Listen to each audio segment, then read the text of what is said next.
எங்களுடைய யூடியூப் சேனலை மறக்காம சப்ஸ்கிரைப் பண்ணுங்க, அதோட பெல் ஐகானையும் கிளிக் பண்ணுங்க. இறுதியாக இயேசு கிறிஸ்து சிலுவையில் தொங்கிய போது பேசிய 7 வார்த்தைகள். முதலாவது வார்த்தை, தந்தையே, இவர்களை மன்னியும், ஏனெனில் தாங்கள் செய்வது என்னவென்று இவர்களுக்கு தெரியவில்லை. இரண்டாவது வார்த்தை, நீர் இன்று என்னோடு பேரின்ப வீட்டில் இருப்பீர் என உறுதியாக உமக்கு சொல்கிறேன். மூன்றாவது வார்த்தை, அம்மா, இவரே உம் மகன், இவரே உம் தாய்.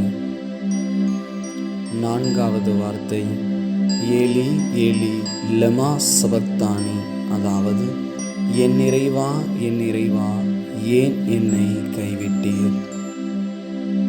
ஐந்தாவது வார்த்தை, தாகமாய் இருக்கிறது.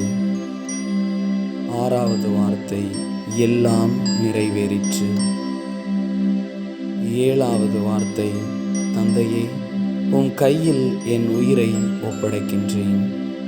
இந்த 7 வார்த்தைகளும் தான் இறுதியாக இயேசு கிறிஸ்து சிலுவையில் பேசியது.